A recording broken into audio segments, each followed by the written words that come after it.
All right, man. So I don't know this is pretty good, man. The moment we started, I think it's good Hmm. to to put right from the beginning. But normally Hmm. I do just a little bit of chatter and then I get into Yeah, that's the good. Hmm. thing. But yeah, let me do a brief introduction for you. Okay. Sure. Normally, I even write down introductions. I didn't write down any introduction for you because I'm just so confident that I'll give a Right. perfect introduction for you. Hmm. So Anuj, to anyone who's listening, is in my book the most productive person that I know, and that is the reason why I'm so excited for this conversation. I know every single person that is listening to this or in this world wants to work on their productivity. Productivity simply means getting more done, and Anuj gets so much done with his day. He's actually also a productivity coach. Anuj helps me get productive. I work with him and I have so much fun working with him. And it's not easy. I get worked up by the things that he throws at me, which might be funny to him because he probably get 10 times more things done than me. He's I'm literally like 70 minutes late for this interview. I delayed it 1 hour, then I delayed it another 10 minutes. And that's the story of my life. I want to work on that. Nanuj is helping me with that. But literally, Anuj, in as far as productivity comes and getting things done, Anuj is a world class guy at this, and I don't say that easily for people. For anything, I have extremely high standards. I In my social circle, I'm connected with rich guys who are rich, successful in business. I know many people who are extremely disciplined, whether it comes to health, business. My brother has been a full-time yoga teacher, so I know pretty intense people in my life, and I don't have low standards. I don't have even normal standards. I have extremely high standards, and in my book, Anuj is a world-class guy. So I'm really looking forward to going into a lot of topics, deep into a lot of topics with Anuj, and get some of my questions answered, which will get some of the listeners' questions answered. And Anuj loves to talk about it. I know that. So this is going to be great. I think this is going to be a great conversation. Yep. So what happened, Anuj? How did you get so passionate about productivity, man? I mean, all of us like to assume that we are passionate about, getting more things done or whatever, but we don't, and we're just so disorganized, and almost we're like, at least I'm like a leaf in the wind. I have Hmm. so much passion and energy, and I have so much ambition that I do end up getting things done. But the difference is that I have to put myself through a lot of stress. Sometimes I have to like really hammer down, or I have to really super focus to get things done. Whereas because you are so organized, you just happen to get things done easily, swiftly. You have so many tools that you use. You're introducing me to apps, you're introducing me to methodologies, books that are written on this subject, and it's just so awesome. How did you get into it? What was your motivation? Because I any world class guy that I have met in my life that got really good at something, there has to Hmm. be a negative anchor over there. Hmm. Like they always have some kind of a negative anchor where they, really were terrible at it, and they were so terrible at it that gave them the drive to then become the best in the world at it. And Hmm. I've seen the tip of the iceberg. Why don't you tell me about, what's beneath the water? How did all of this start, and how did you get so at such a level? Yeah, it's a journey. It's a long story. I'm 32 now, and I would say a little bit of background about my schooling and college years will set the tone of how I reached where I am. In school, I like to have fun. I enjoyed substances um, to feel what I don't feel in a conscious state, to experience Did probably you something which is beyond. Were you into alcohol ever? Because Yeah, yeah, I big time, had bro. Big time. Huge. I was big time into Huge. alcohol, dude. Oh my God. Like from 18 till 22, I was just I couldn't wait to get to the evening so that I Hmm. could just start drinking. Like No, it I I have to share this. You sound like a good boy, 18 to 22. I mean, I'm sure you must have done a lot of bit in that phase. I started drinking when I was 13, bro. 13 to Oh 14. my God. Now hear this, okay? Talking about dark and negative anchors. I've had the most expensive to the cheapest whiskey you can get as a little teenager. I had the audacity to walk up to a wine and beer shop and buy, being a 15-year-old on my own, without even caring in my school uniform. And look at India, where we are at, just pouring in bottles of alcohol to me, little child. I used to have a whiskey little peg, a couple of pegs, and then go for my football training early in the morning. I used to go high and then work out and play and all that, So I did my kind of stuff. I used to like literally sneak in a bunch of beer cans in a big bag into someone else's home who's a friend I'm staying at, and their parents at home also, and then just drink in the room like little kids while playing. Parents were thinking we're playing video games, which you were, Nice. but high, So Nice. alcohol happened, a lot of other substances happened, maybe not the most reasonable to go into it right now, but basically I was just having an explorative time. I wouldn't even blame myself that I had evil intentions. I really had pure intentions because I wanted to feel good. I didn't feel probably as good as I felt I could feel. I had all the comforts, don't get me wrong. I had a great childhood. My parents were super loving, are super loving, not just were. And I was going to a good school. I was surrounded by nice people. Although GD Goenka has some kind of people, rich people coming in with not too much conservatism in them. So I was kind of, I had everything, still everything that someone needs, but still something was missing. And I did my schooling. Then after that, I felt that I need to, somehow the universe conspired and I went to England. The plan wasn't there. My parents didn't want to send me, but then I went. I Something inside me said, you have to go, you have to explore. That explorative vibe was always in me. So Right. I went for 3 years to the UK to study in Warwick University, and there I got Oh, you more studied into in UK?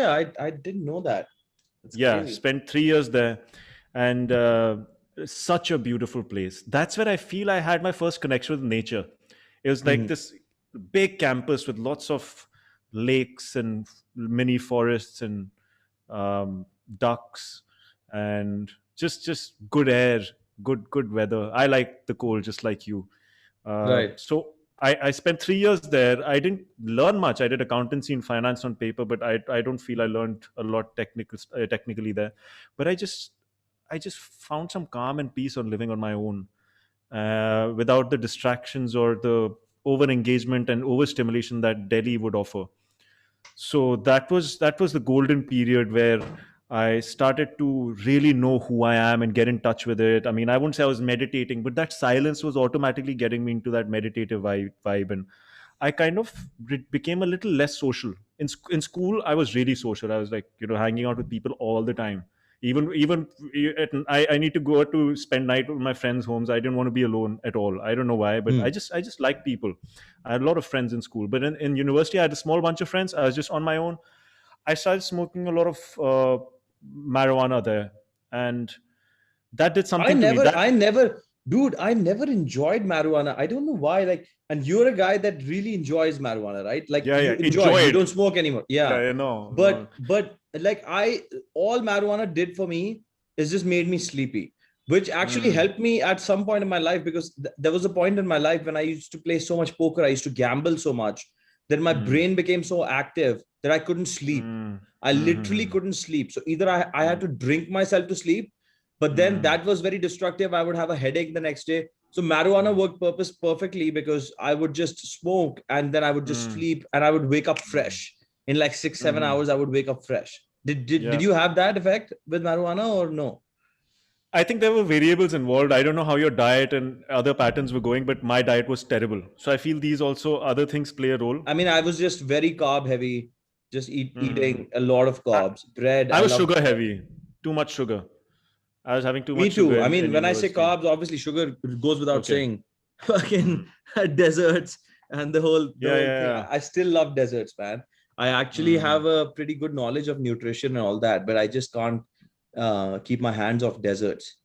And Mm-hmm. that's why I end up putting on weight and then I lose it and then yo-yo effect, you know. Yo-yo effect. Yeah. So, regard to answer your question, sleep. Yeah, I used to sleep well. I mean, I was smoking all the time, so I didn't know if smoking is helping me or not. I didn't know the Right, other side. I was right. But what perpetually did you stoned. get out of it? Like what did you like about it?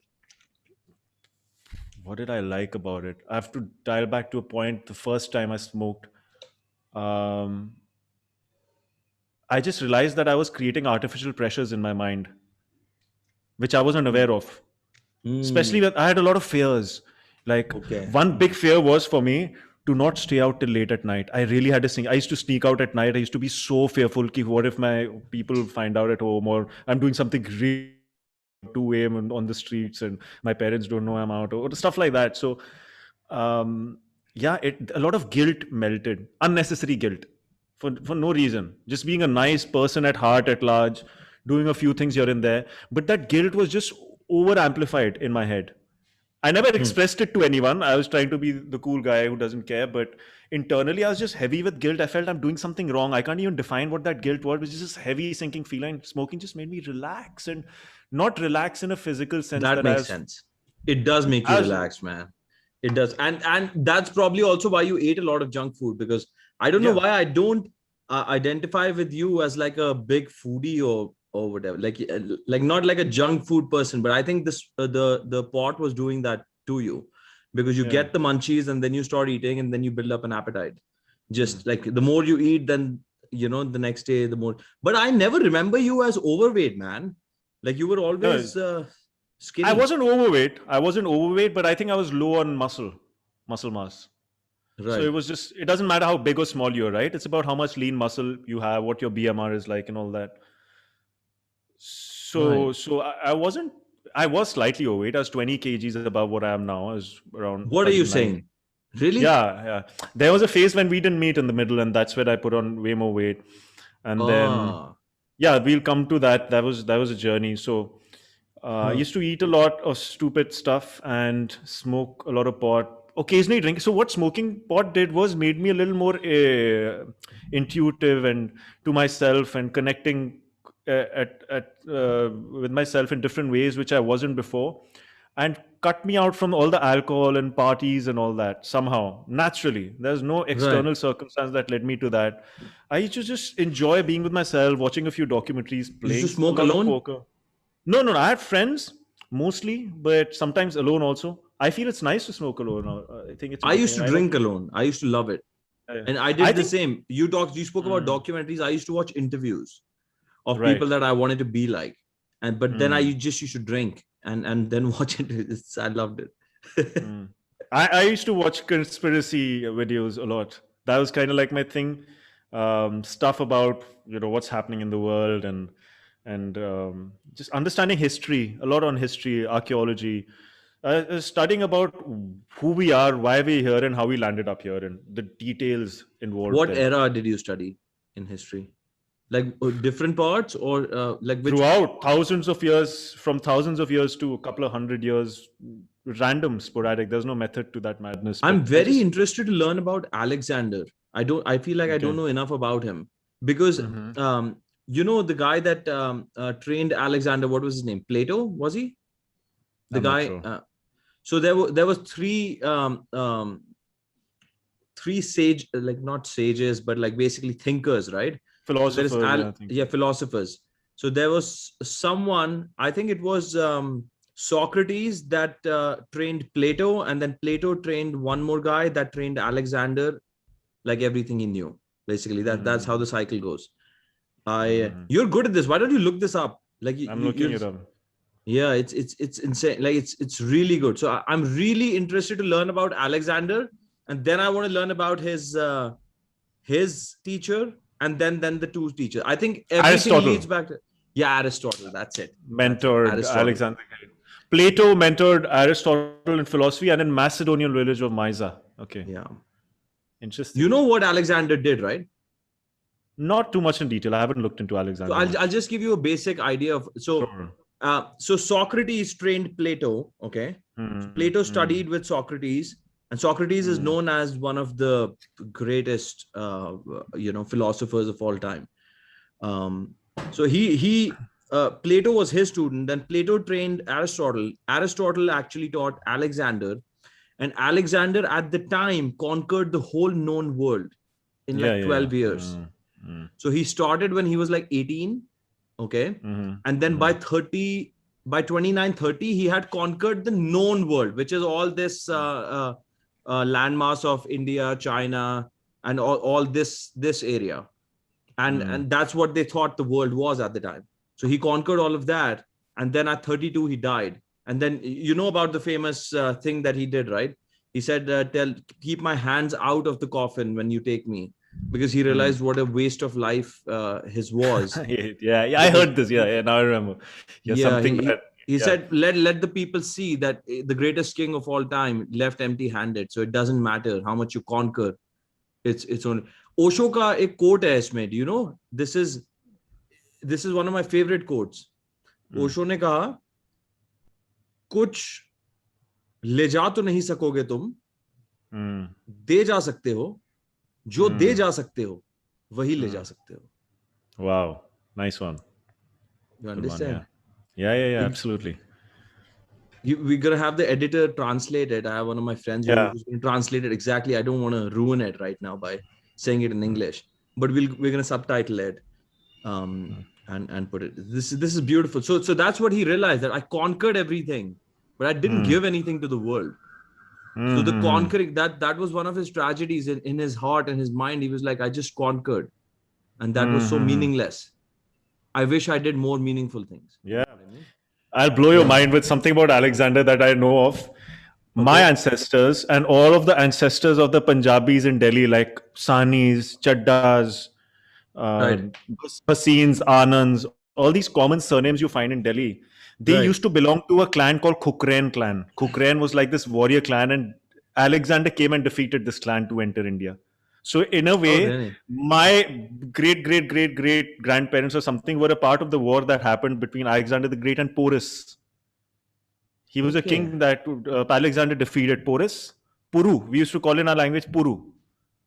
Puru was Okay. the name of the king, and Khukranis were the army. And Alexander is known to said that when I battled the Khukhrans, I saw thousand Alexanders on the field. Oh, wow. Really? Yeah. Amazing. So, or one of a partial mission of mine, one of 1,000 missions, is to make people aware of the ancestry a little bit. I don't know much. I'm still exploring, but Wadhwa. I'm Anuj Wadhwa, right? I know Right. Sharma. I know all these Punjabis common surnames. You know what I'm talking about. So there were top 7, 8 clans. So Sanis were the commanders. Anands were the wise ones. Bhasin was the orators. Chaddas were the fighters. You know, they all have these distinctions, which is clearly noted down if someone does some research. So I was really fascinated to know about a little bit about what my history or the common history was of Punjabis in Delhi who migrated from Pakistan after Crazy, bro. partition.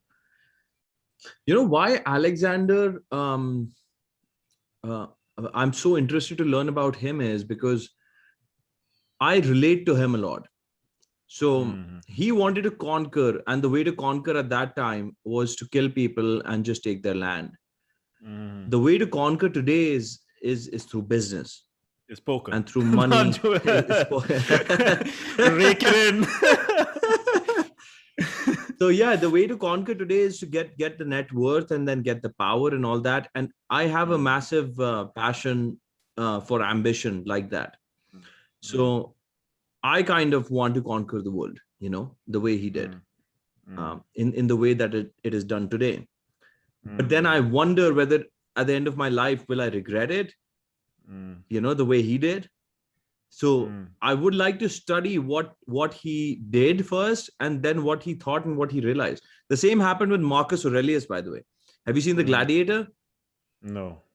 So Marcus Aurelius is another Roman emperor that conquered a lot of land all throughout his life. I think, I don't know how many, I don't want to misquote the exact amount of years, but lot of years of war. And in the film Gladiator, there's a scene in the beginning where he says that all of this quest was just meaningless. I wish I could relive it and change it, but he can't. And then he wrote a book called Meditations. Have you heard of this book? Yeah, I've heard of this book. Yeah. So the book is called Meditations by Marcus Aurelius, and this is considered to be one of the wisest books that has ever been written. Bill Clinton said, somebody asked him in an interview, if we leave you in a jungle and you could just carry one thing, what would it be? And he said, I would carry this book, Meditations by Marcus Aurelius. So yeah, I really want to explore that side so that I find some kind of solace and some kind, like, so that I experience the other side of the coin, because my instinct is just to conquer and achieve and results, and I'm ready to sacrifice today and fun and everything for it. But I wonder if it will be worth it sometimes. But I always go with my instinct. So for now, I'm going with my instinct. We'll explore that in our work together. Dialing back to our conversation about how I was going through my journey of schooling and then university and then that pot life and a lot of nature / poker / documentaries. Honestly, it was just a fulfilling time. A side of me is like, I could have done so much. I could have, worked out, gone to the gym. They had such a nice gym in the university, etc. But I would say I won't change it. It was just beautiful how it happened. All the mistakes that happened is great. And those are the anchors that are now set, right? Yeah. I mean, if I was just born into being productive and disciplined and all that, I don't know how much I would value it or see it in the light that I do now. And especially my work working with other people who have similar struggles of different varying degrees. I just get people quick. I get where they're at and etc. Otherwise, I would have had a discipline. Both sides. This is what I tell my mom. Like, my mom never smoked, never drank in her life, never watched a lot of television also. Like, she didn't make a lot of mistakes. She did a lot of the, like, by the book right things. But I tell her, like, you don't understand. Like, I've been on both sides. So the way I understand, like, you and I agree on, you should not drink alcohol. But the way I understand why you should not drink alcohol is like on another level. You cannot, and the deeper someone has been in alcohol, the deeper he will understand why you should not do it. That's what has happened with you. So those anchors are valuable, man. That time is valuable. That's the cost you paid, but in heavy cost. I wish I'll figure out a way that someone can have the same kind of an outcome without going through those periods, honestly. But it's okay. And then I came back. Now came the systems bit. This was kind of like the little semi-dark period that I went through with some seeds of goodness that were planted with my documentaries and curiosity being nurtured in the right direction, partially credited to marijuana. I feel it helped me. I can openly claim that marijuana is great. It can help people. I didn't use it the right way. I mixed it with tobacco and rolling paper. That sucks. But I feel that if done in a controlled manner, it's a savior for humanity. But I'll tell you an interview that I recently saw of Jordan Peterson. You know who Jordan Peterson? Yeah. I listen to him sometimes. Okay, perfect. So I was listening to an interview of his, and he was talking about personal responsibility. Okay. He was talking about personal responsibility, and he gave a big talk. And then this woman, I'll send you the video. It's an amazing video. This woman got up, okay, and she was like, Mr.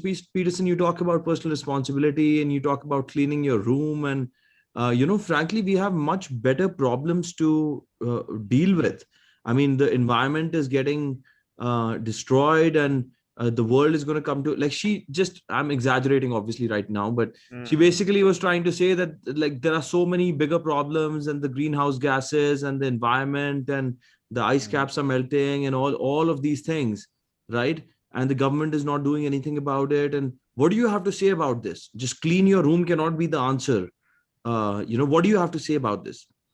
And Jordan Peterson replied, he said, you know what? Surprisingly, clean your room is the answer.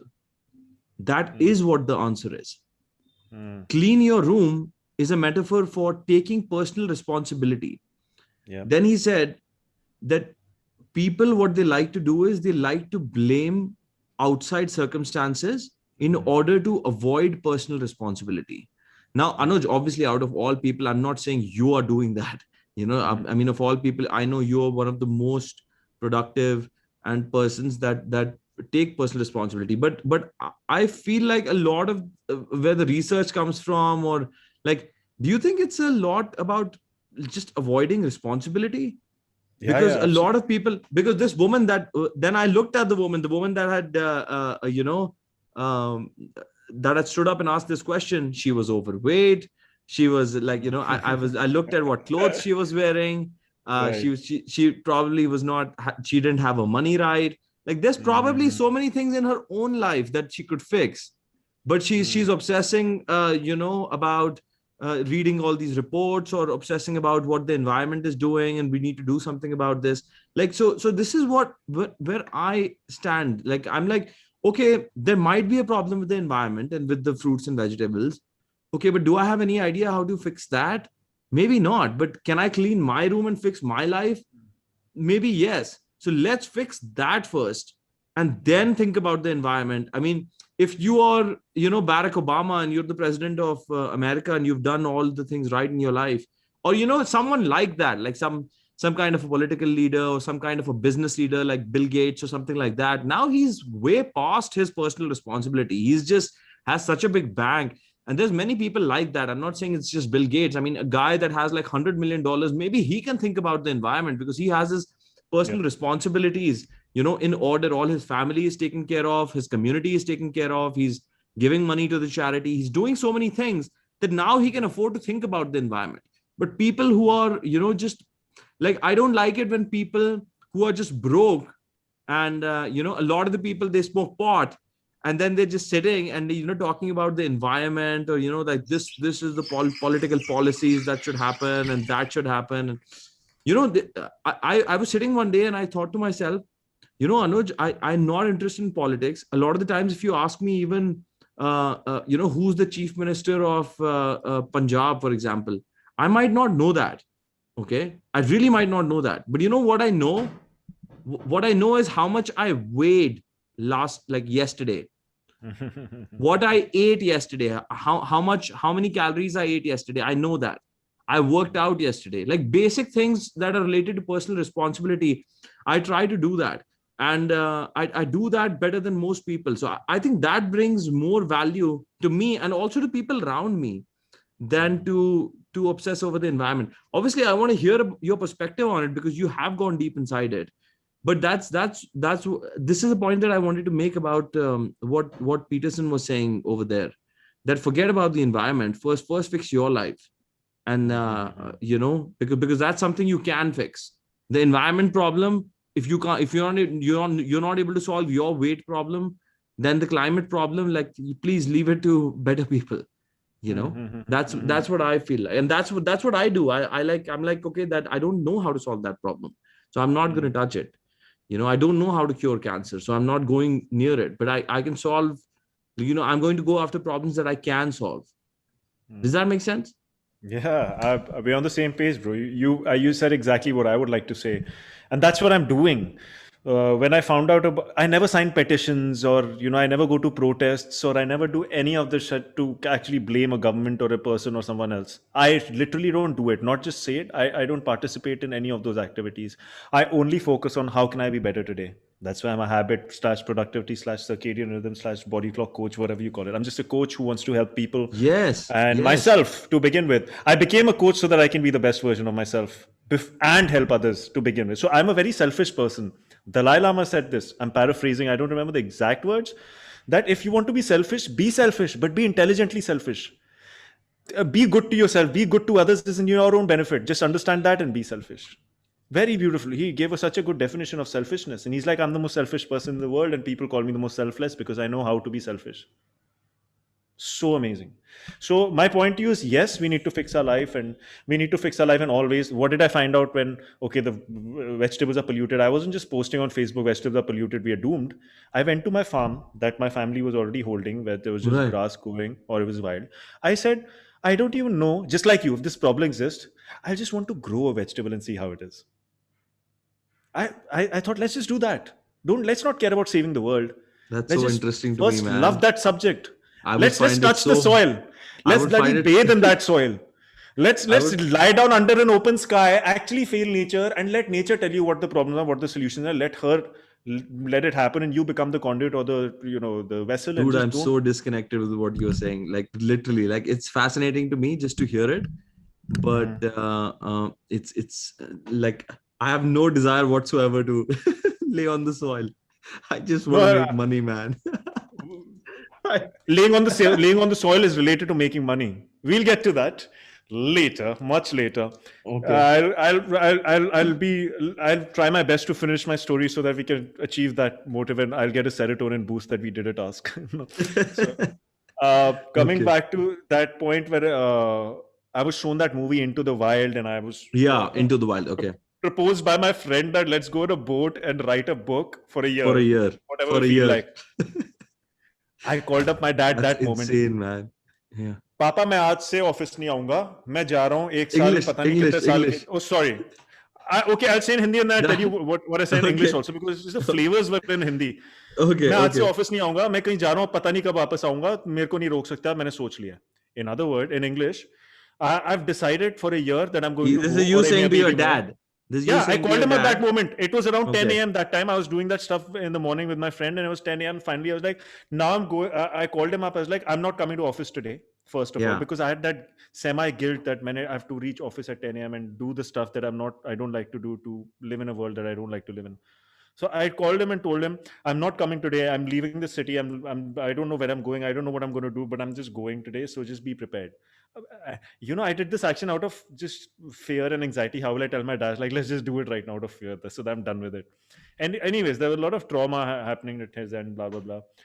But then I did it. I went. I left. Literally my family was crying. They're like, "What's wrong with him?" And I'd won some money in poker, by the way, and I had saved some money. And I was feeling confident that I have this money now. I can go on my own, whatever. So I wasn't like that guy who burned money. I actually took the money to go. I Hmm. needed it. So I went to. So I told my friend, "I'm coming. Let's do this boat thing, but not Goa. We'll go to Kerala." Because Goa things might have gotten a little nasty, and I really wanted a pure trip. Goa You is a did great it. place. There's a lot. Yeah, yeah. Goa is a great place. Did you write I the book? don't. No, listen. So I didn't write the book, but that boat stuff happened. So I left my home. We went Hmm. to Kerala. I told him we're going to Kerala because I want to learn about Ayurveda and our ancient arts. I want to really Okay. understand India, and I've researched a lot, and it's really scientific stuff India did in ancient past. I want to bring that back if there is truth Okay. to it, and I want to explore it. So we went to Okay. Kerala. We went to an ashram called Sivananda Ashram. I cannot Okay. forget that day. These are like key moments I'm telling you, which I can't forget, and revisiting them with you. I entered an ashram, a cool Hmm. breeze, coconut trees, little river behind me, little hill near the beach in Kerala. Hmm. It's called Naya Dam, near a dam with a river and all that. Hmm. And I entered the ashram. It was a huge space with really open, breezy little buildings and made with ancient architecture. And I saw people from probably 70 countries around the world, more than 200 people there, more than 70 countries. There are these foreigners doing Bharatnatyam in one corner with perfect form. There's this another foreigner doing juggling with 5 balls. I don't know if human could do that. I saw crazy people doing crazy things and living life to the extreme in a good way. And I realized this is it. This is what I was searching for. This is what I was not getting in Delhi. This is what I didn't believe existed. Hmm. But I saw all these people doing amazing things, creating things, and living their day out of their own will. And I Hmm. entered, and they were like, "Okay, this is the form, and this is our schedule here, and you have to do these things to live here." They literally told me 250 rupees to stay. I felt it was a luxury resort. I wasn't Hmm. there to do yoga. I was there to live that experience and learn Ayurveda. They had an Ayurveda center also there. So I entered and I did my first yoga class. And for the Hmm. first time, I felt energized after 1.5 hours of grilling my body and my breath. And I was like, what is this art? How is it making me feel so good? Such deep stretches, good core muscle strengthening, deep breathing. I was like, this makes me feel not high like I did before, but alive and awake and myself. And I want to just run around and explore the world. Something happened inside me.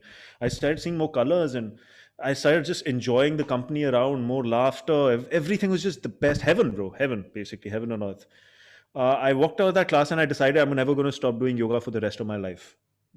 And I didn't think or take this oath, but subconsciously I saw this This is what process my shifting. brother also tells me about yoga, man. That yoga really just makes him feel so good. He's like, Hmm. there's nothing, no alcohol, no marijuana, nothing compares to it. It's Yeah. just once you start doing it regularly, it takes some time for it to pick up. But once you get the environment right, once you do everything right, then the kind of he actually calls it a high. He says the high that you get from Mm. it, like it's like you're constantly high, which means you're Mm. constantly just at ease and you're thinking straight and everything is great. Mm. Yeah. So now there's science backing it also, which we can go otherwise if you like. But to complete the story, then I started living there. I lived there for 2 months. My friend Hmm. just left after 15 days. He wanted the beach Hmm. life and wo to Goa. He just Babes wanted के to live pass the चला Goa गया वो. life. He went Yeah, to the whatever. babes. Your kind of stuff. so so he actually just disappeared. I was like, fine, it's your life. I mean, your journey. We're on Hmm. a trip of our life, right? So I was like, you do your stuff, I'll do my stuff. I was in the ashram, meditating hardcore, doing my stuff, exploring myself, falling in love with myself for the first time, and respecting myself. And that guilt was zero then. As a free human, guilt is the biggest shackles for any human to which bogs them down and not doesn't let them to be. So I erased that with yoga, with the environment, all of that, a mixture. So I lived there for 2 months. My parents came down to Kerala, like, now come back. You've lived here for 2 months. They Your were parents desperate. were Like, afraid that you will just stay there. yeah, like, and this isn't 2012, bro. And that time people thought yoga is for sannyasis. Now yoga is also a career. Now people feel proud. My children teach yoga and all of that stuff. Right, But that right. time it was like this guy is going to become a sannyasi. He's going to leave all his desires and live in a forest or whatever. No, I was just trying to find myself and live a good life and feel good in my body and mind and have good company around me. That was yoga for me. There was a Yeah. lake right outside with crocodiles a little far away. I used to swim and there were little tigers sounds coming in. I had never You experienced used to this nature. swim with crocodiles?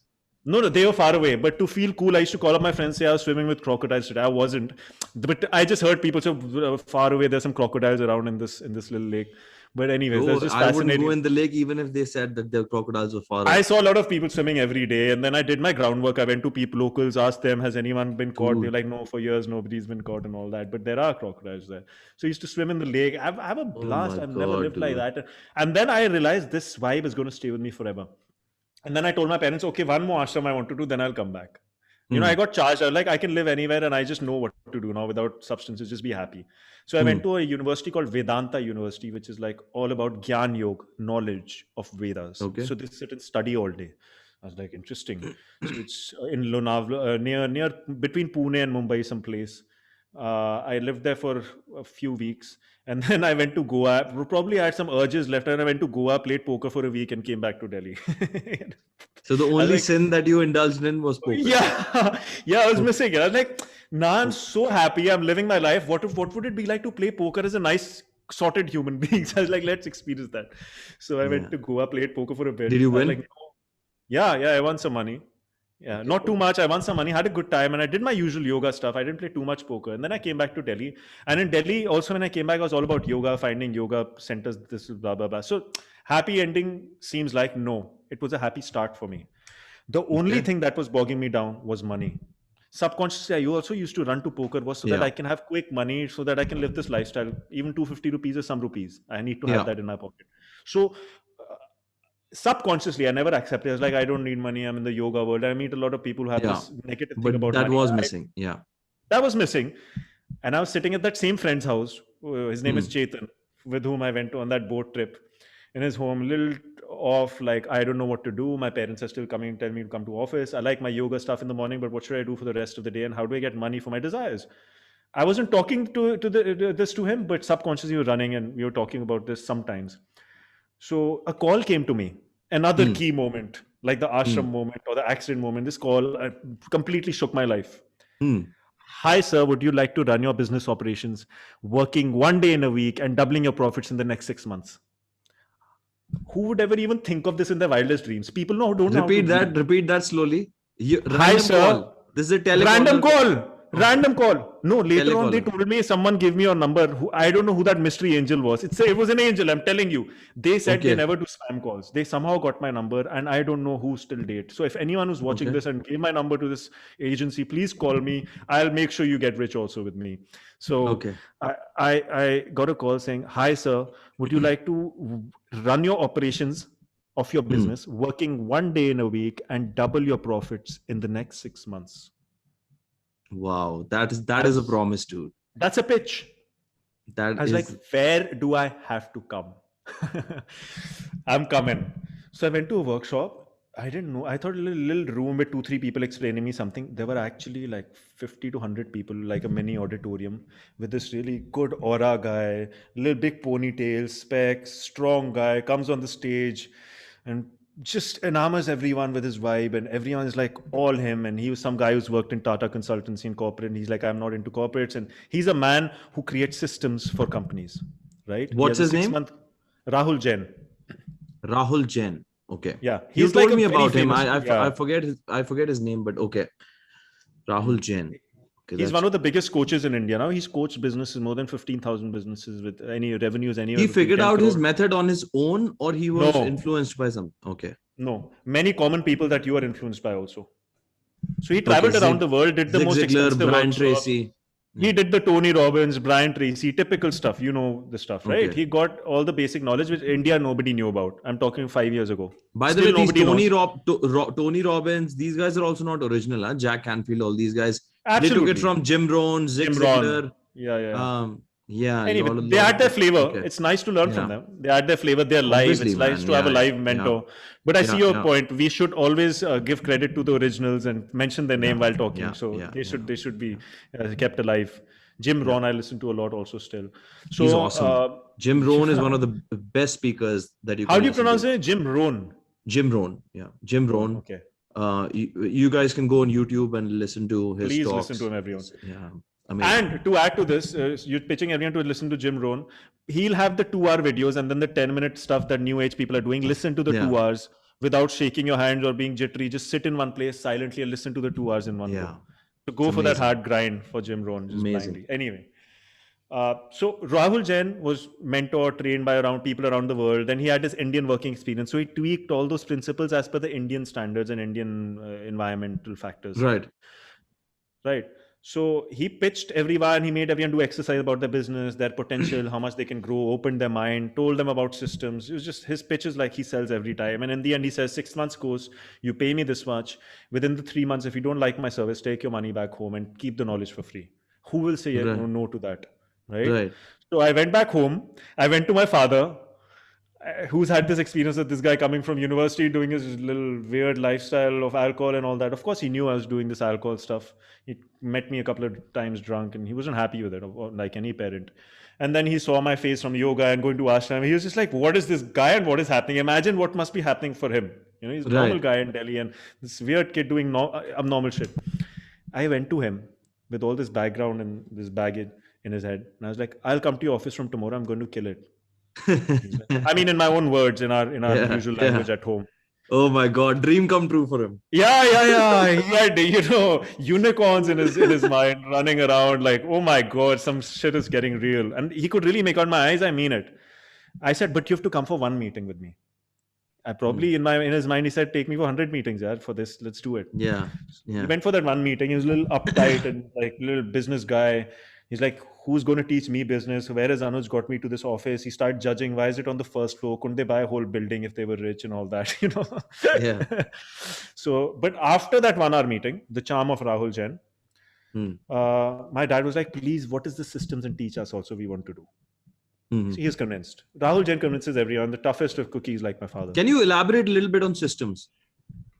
What is system? What do you mean by systems? Systems is the disciplined method of executing things in a way that it can be repeated for recurring problems.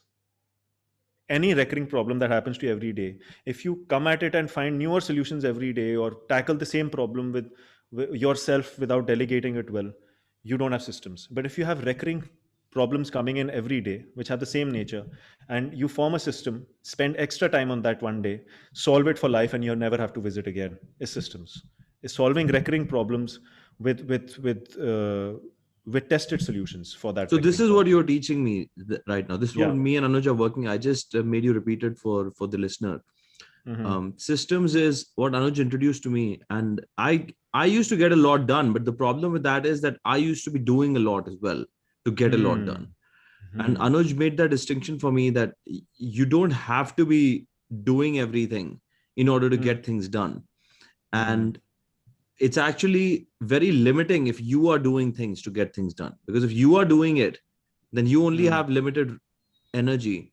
But if you figure out ways, in other words, systems that you can Mm. set up to get things done, then there is no Mm. limit to how much you can do. That's what Mm. Anuj told me.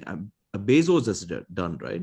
Mhm. So Jeff Mhm. Bezos has set up systems all over the world. He's not here in India, delivering the packages or making sure that the packages are getting delivered. He just has Mm. systems in place and everything is happening on its own, and that's how businesses Mm. are built. That's what you Mm. mean by systems. Absolutely, and uh, I'll share it the way Rahul shared it with everyone, and it works. So many people are attracted to him. He talks about McDonald's as a classic example. He says Right. to 20-something-year-olds or late teenage people are serving you hamburgers which taste the same every time you go there, and running the biggest enterprise without MBAs or anyone standing around in that business. If you notice, it's just young people who have no experience, no skill sets, are running the most systemized business. And that just talks about how when younger workforce comes into the business and we don't mentor them well, and then we say the workforce is efficient. We are Yeah. inefficient and making them Inefficient. efficient. Whenever someone says my workers just don't work well, we don't find good people in the market these days. The problem is you don't know how to make good people. You will never find the perfect person.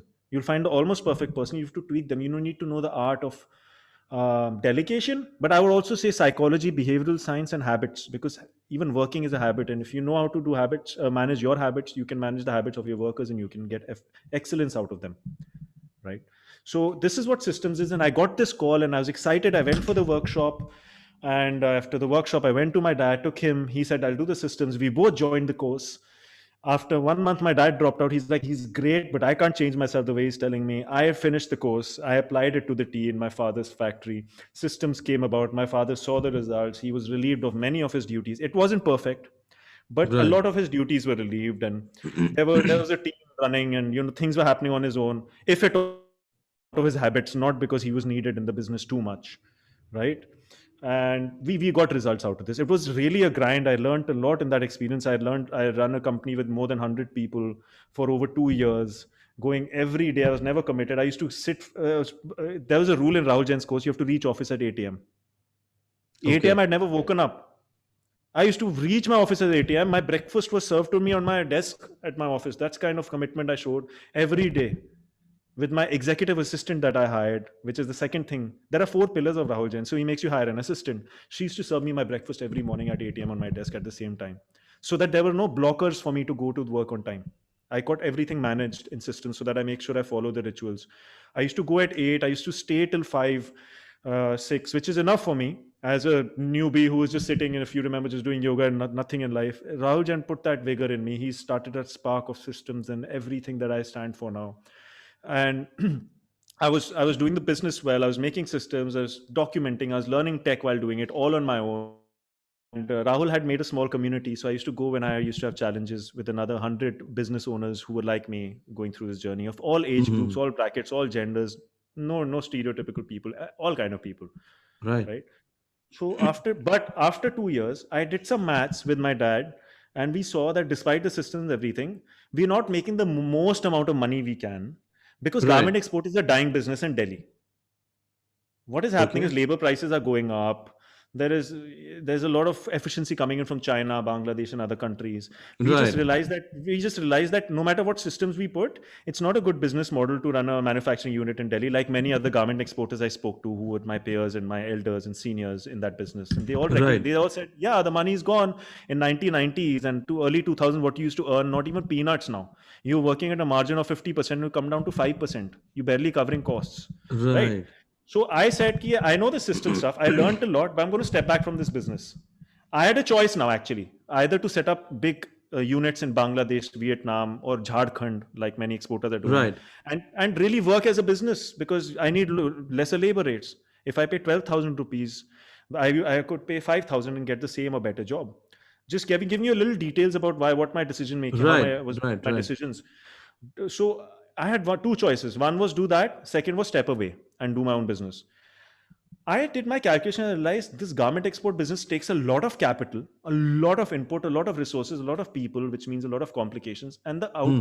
and the earnings are not as much as they should be given all the inputs provided how the world was moving.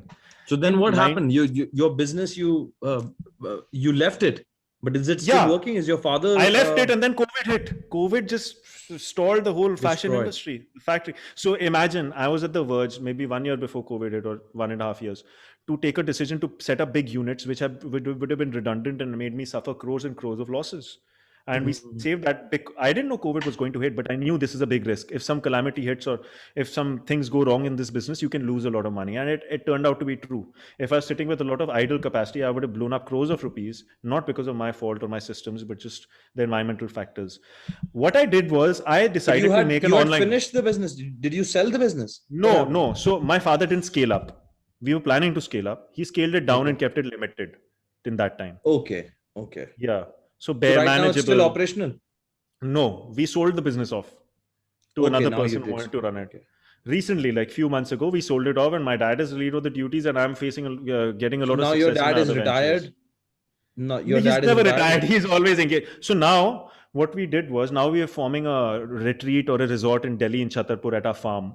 We're forming a yoga, organic farming, well-being retreat where people can He's come and also also. into yoga. No, You but got he's into into him. business, and this is the yoga is a business now, so he's into yoga. Okay, good, good, So, good. which is good. He found the opportunity, and he realized we put in a lot of money now to form a resort, which is going to be ready in a few months. So, anyone who's watching and wants to retreat, most welcome to visit my farm. We'll probably, Shakti, if we can, Awesome, man. link down the Instagram page of my farm. Absolutely, we will. Yeah, Absolutely, we will. and so I start. So what I did was I quit my business, and I knew I wanted to do something on tech because I realized Yeah, any business online, tech doesn't mean an yeah. app, but any online business, I can Right. put less money and I can make it big. So there's less risk involved, and there's much more to gain compared to a heavy Absolutely. Margins, manufacturing business. margins. So like it's just like 80% margin, right? Margin Like, scaling up, it's easy to scale yeah. up. In factories, to scale up, you need big factories, big units, big machinery. 1900s was the era of manufacturing. 2000 is the era of tech. We all know that, right? So I decided Right. if I have to start from scratch and this business anyways needs to shift to another country, I would rather stop my family business and focus on something which has a much greater upside and I enjoy doing and I'm good at also and everything Mhm. else. So I decided to take a year off productively. And I went to my Mhm. farm. I was like, this farm is lying, not taken care of. I started farming there. I thought I'll get some real world experience of things. I started living at my farm, making it livable, doing Oh up the my home God, properly, dude. making a house a home. I started doing workshops there. In my I blood, cannot maybe. imagine doing this, man. It's a Seriously. farm in the city. It's a luxury farm. You can imagine doing this. You haven't seen the farm. That's why. Anyway, but the farming was just a small But bit. It I was can really see you doing it and enjoying it. no. We have a proper home there, like a luxury No, home, no, and everything I is very. understand that. I don't think that you were living in bad conditions, but just the work of putting a farm together and making it Yeah, it functional was and all that. difficult. This is the thing, man. We all are so different. We want different things. We Hmm. want and that's a blessing. I was talking to Prakhar today about the same thing, that we Right. all want such different things. Hmm. It's so amazing that it is that way. Anyway, Right. so tell me, so then you got the farm ready. Yeah, and I use my systems. Remember, systems power Hmm. was with me. So I hired a lot of consultants and did like a peak level of organic farming that could be. I started hosting. Now there's this productive thing in me, so I started hosting workshops, retreats. Some friends who were distressed coming and living, and me making them live the perfect lifestyle. Where do you have the time, bro? You're coaching me, you're coaching 10 other people, then you're building the farm also. How do you I do know all this? I have a lot of systems in place. I have a lot of help in place. I have my teams for every project, right? And I take on very few clients. In I my it's not like world, in my world, you are helping me full time. Like I feel like yeah, yeah, Anuj is yeah. just I know. helping me full time. You're constantly involved with my business operations. You're constantly involved with my assistant. You're constantly involved with me. Whenever I want to talk to Mm, you, you're available.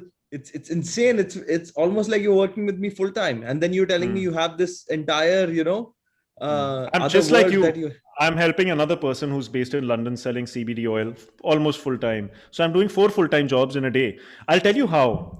We have to Wow, mention one dude. classic name, Stephen Covey. You know what I he said, have, right? yeah. I think he said it 99%. We can fact check this one. If I were given 6 hours to cut down a tree, I would spend 4 sharpening my axe, right? Wow. hear that. So what I was doing was I was sharpening my axe. Literally, I was sitting down and for the past 2 years, I've been trying to improve my typing speed. If I can type more, I can do more. A slow typer would say that's my full time job. If I can type 3 times faster, I can do 3 jobs as a person who can type slower than me. Right? Then I figured out systems of how to do more in less time. Brian Tracy, Eat the Frog. You've read that book, right? Yes. You know, if you tackle the biggest things in the day, you can get much more done than you imagine. So I feel that I sharpen my saw a lot. I used to listen to podcasts for five hours, without stopping, and I got all the techniques of people around the world. It's like people ask Elon Musk or Jeff Bezos. It's absolutely possible. Basically, we Which can is the do much more best podcast in the world, according to you, for productivity.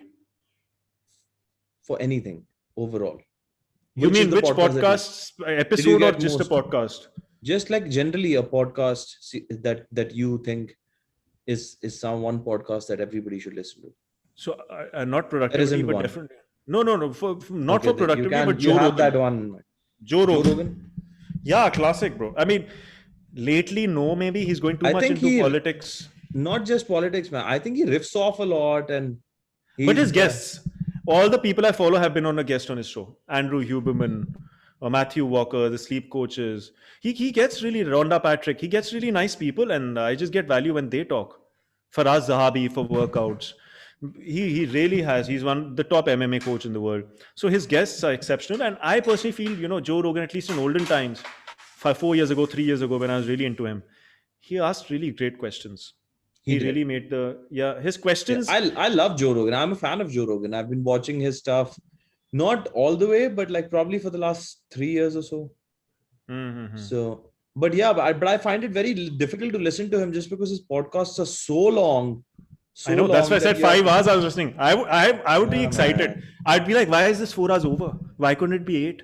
you know, I felt like I'm with my company, my friends who I never had, and I want to have those friends. I have my goal. I mean, we all have many dreams. One of my dreams is to meet the Joe Rogan, the Tim Ferriss, the people I follow. Just meet them, be in a room with them, and I will make sure that happens.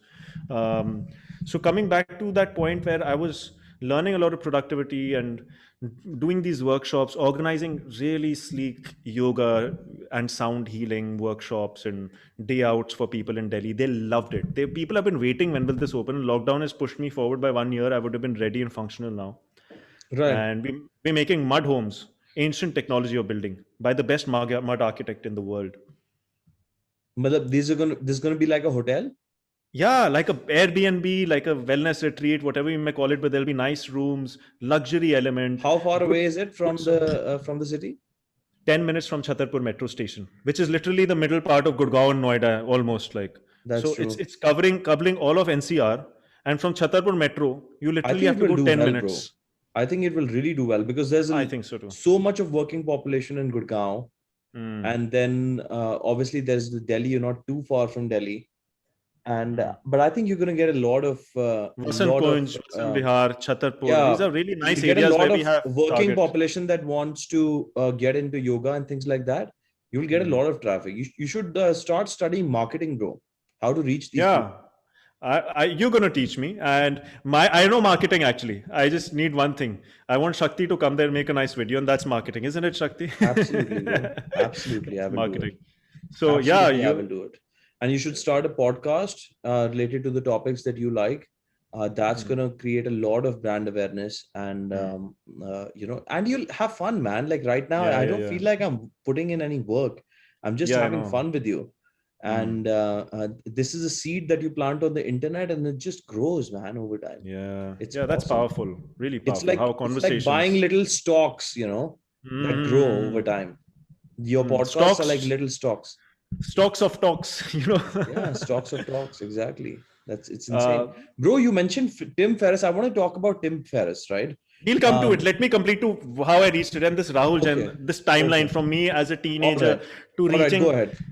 Just now we've reached to what I was 2 years ago. As farming, I was at the farm, and after that I went for a retreat, naturopathy retreat, where they just tell you how to live a good lifestyle. And after that I came to Delhi, and lockdown happened, and the farm, everything was just shut down, the work. And since then I've been living with my parents. Earlier I was living with my farm, a little away from my parents. And past 1.5 years I really exploded deep relation with my parents. This lockdown has been such a Good huge man. blessing from that angle. Now I had everything sorted in a way, and I didn't even realize my unconscious incompetence was my relationships to some extent. But living with my parents, I used to go for a walk with my dad every evening, still do sometimes, but I had more time then. And I used to hang out with his friends, like a bunch of friends, like he had 2, 3 friends who were walking around. And he used to laugh like a kid, bro. I've never seen my dad laugh like that. He used to be playful. Like I saw his inner child every day, bro, which I'd never seen. Since I the time always he seen him quit angry. quit quit his factory and his work. No, no, the factory is going on since he used to go for a walk in the evening with his friends. I never went for Right. that. But I Right. saw a side of him that was open with his friends all the time. I Right. became Right. friends Right. with his friends. I now have these 60 to 70-year-old friends living in New Friends Colony, all the big achievers of Delhi now, sitting and chilling and having fun. And they call me every day. How are you? Let's go for a walk. You live with your parents? Yeah, now I'm living with my parents in New Friends Good Colony man. in That's Delhi. good. That's beautiful. Yeah, You I'm know, loving it. I make my you know, mom here in exercise in the America, morning. I'm in Las Vegas right now, and in America, I just want to say this: in America, people don't live with their parents. You know, they Yeah. actually consider it embarrassing if you live with your parents. But Mm. yet, when I tell any American that I live with my parents, even the parents and the kids, they both love it. They're like, "What are you saying? That's so wonderful. That is so Mm. wonderful. I wish this country was like that." They Mm. literally say that every time I talk to anyone. They say that. Mm. Yeah, Isn't that yeah. So I'm crazy? living with my parents, and just a small digression that after this whole talk, Shakti, you can say this is not sponsored by all the potters of India who make these lovely mud bottles. So please, everyone, buy it. Bro, my mom has a habit of putting water in a matka. Yeah, I And love even it. though I don't believe in all of this stuff, but somehow the water from the matka just tastes better. I'll make you believe later, but What that's is the science. logic? Tell me, why does it taste better? Very interesting. Not just taste. If you have too much fridge water in summers, you might get a Yeah. bad throat, and this is the worst time to get a bad throat, guys. Right? Okay. So yeah, everyone just distances you, right? You feel like a loner when you have a bad throat. Uh, but in summers, you can't have room temperature. Room temperature water is warm water, basically. You can't have warm water. What do? You can't have fridge water. You can't have warm water. Comes to the rescue a little cute mud bottle. It makes the temperature just perfect. That makes you feel nice and cool, and it doesn't get your mess up with your throat. This is one of the most practical benefits of mud bottles. It gives you the perfect temperature for water. It gives you a cooling effect after a nice run Right. outside. Fridge water Right. kills you. Warm water just doesn't satisfy you. Where do you get these bottles? I have a lot of friends who are naturopathy doctors who Okay. get this supply from villages, authentic mud. So don't buy it off the street. These guys, what they do is they get bad quality mud with lead and other toxins from the construction sites. They get the mud. We don't want Mhm. that. We want pure mud from the hills without any toxins reach there. And then they make those handmade mud bottles from the hills, and then I get it from there or the villages. They break easily or no? They could if you smash it, but it's not like a little bump here and there would crack it. Okay. Okay. So Mm. they are strong, but obviously they'll break. Pretty durable. You can't travel with it, I would say. That's risky because you might have a very wet suitcase. Right. Yeah. Right. Right. Yeah. So So I did the mm, farming stuff. I did the workshops. Lockdown mm, happened. I came home. I spent great time relationship with my family, and I just focused on my coaching. Simultaneously, I was mm, coaching people. I was coaching somehow poker players just reaching out to me on my Facebook from my old contacts of playing poker. They just started mm. reaching out. I have like 4 poker players who are my clients, and I don't take more clients, basically. Four only. You only have four Right now, clients at a time. at one point I had 10 clients. Then I phased them out and I stuck to 4 because then I started consulting. One of my clients enjoyed my work so much that he said, "You run my business. Forget coaching me, coach my whole team and just form my own team. Just do everything for me. I don't want to Yeah. learn from you and do. I want you to do and I'll learn while you do." I Yeah. said, "That's logical." I was like, "I can Uh-huh. actually teach you better with experience." So Yeah. he took on a consulting job. I got decent money and I committed to that, and that takes some time. And I practiced a lot of skills again, kept sharpening my saw every day. And then I met Right. you, and then I'm helping you. So I'm helping a couple of consulting clients, and I have some coaching clients. I have my farm project going on. I have my little side project also, which we can talk about some other time. So I have stuff going on, but it's not like I'm coaching and consulting means I have 100 clients. I plan to scale up my consulting with a team, but for my coaching, I keep it really Do it, exclusive bro. so that I Yeah. can You have to, you should just coach more people also. I consult for technique, for productivity. For coaching, I want to stick to five. Five is my comfort number. If I take on too many, now No, I I'm see I I'm can't do saying coach, justice. start coaching other kids to also then To coach other coach, people. yeah, I Yeah. agree. Be the coach for the coach. Yeah, that's something I Yeah. will look into in some time. Right now, I'm like full of projects, as you know.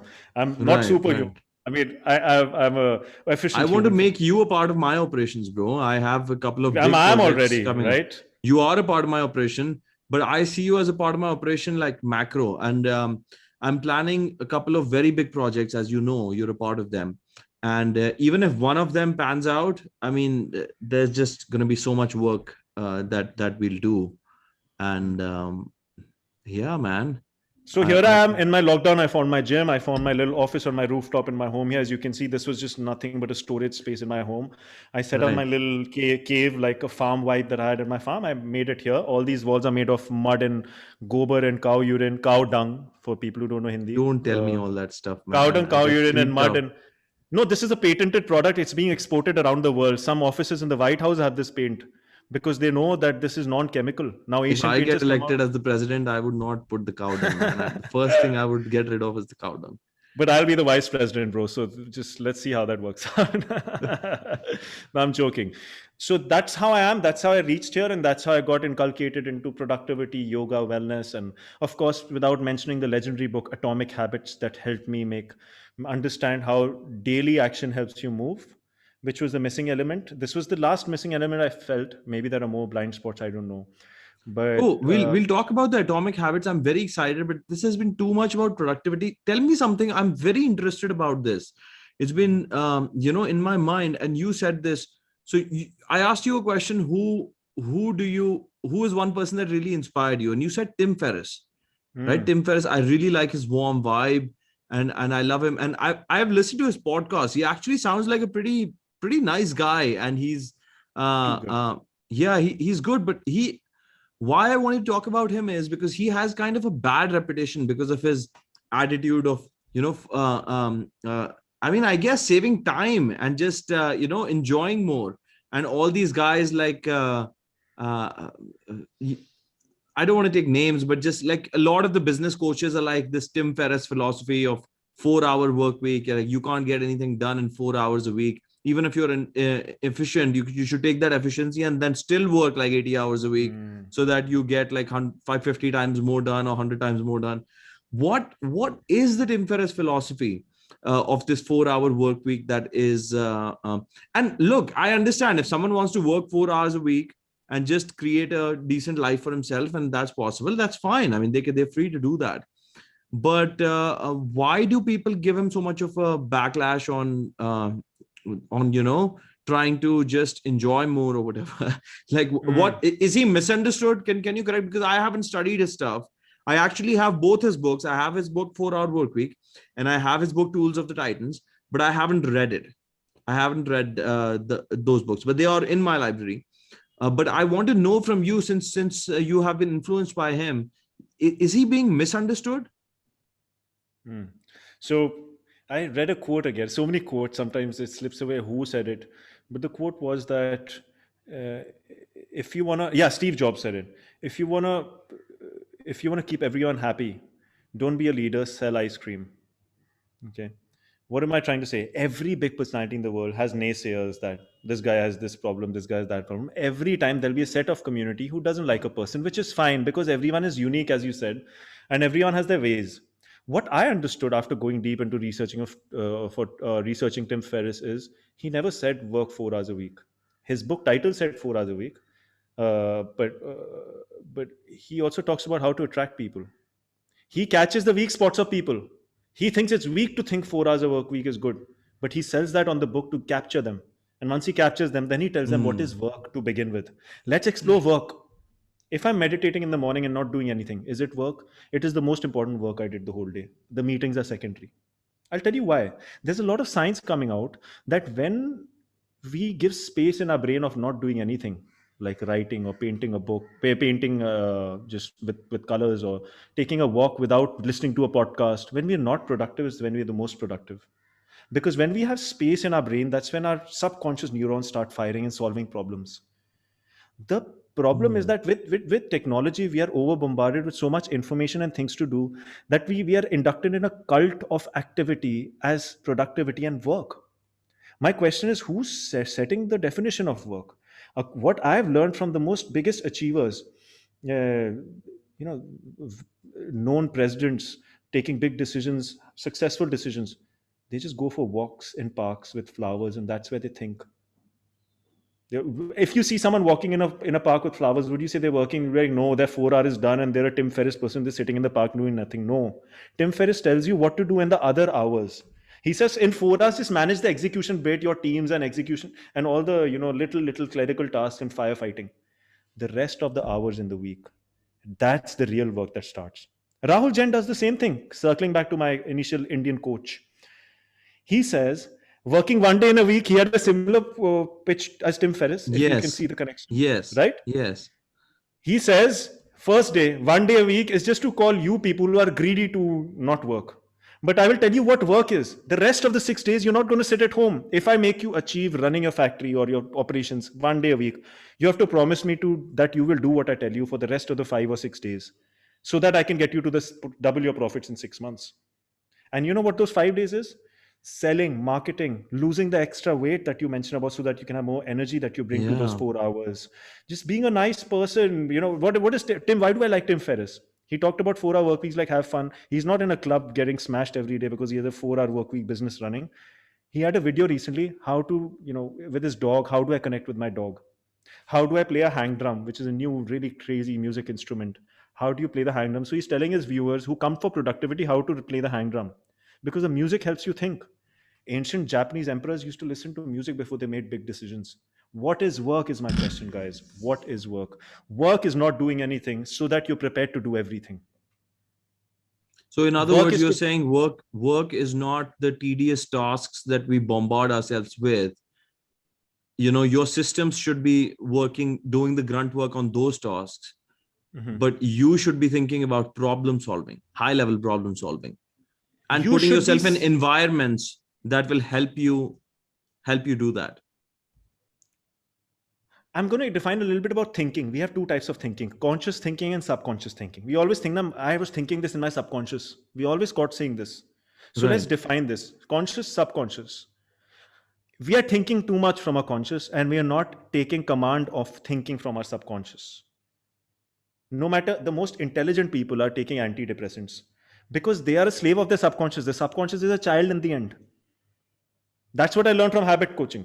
So if we start mastering the subconscious, which happens with activities like cycling in nature, or just sitting and meditating, doing nothing, as I said, or just writing your thoughts, that's when your subconscious is activated. That's where Bro, you writing do has all the changed my work, life.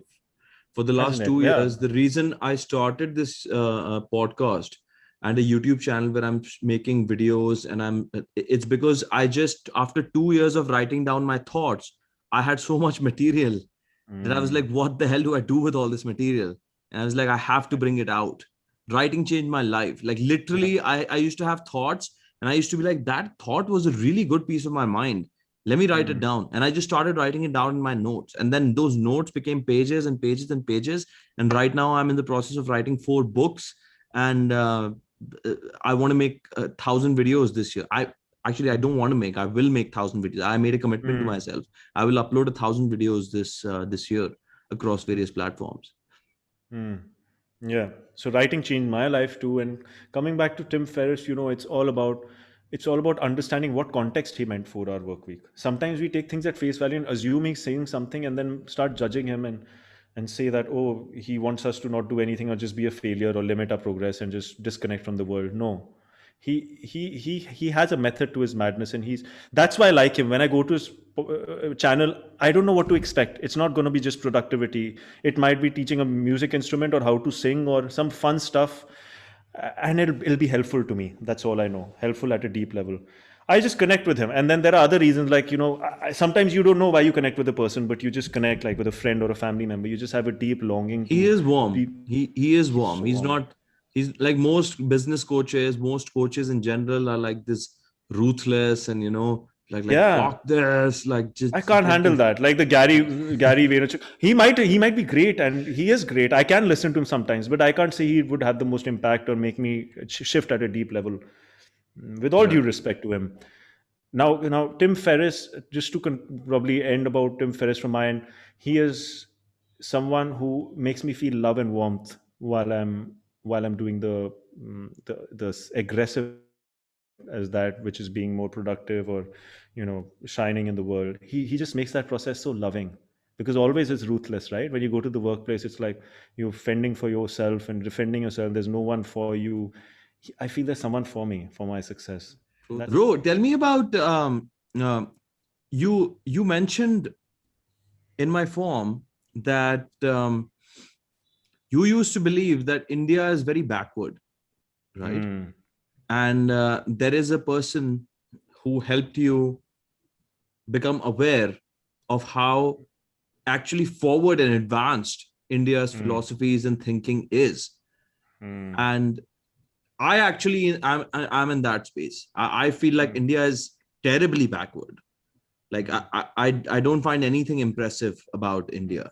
Like to the point that actually I think that I don't give enough credit to the places where India has given me a lot of things.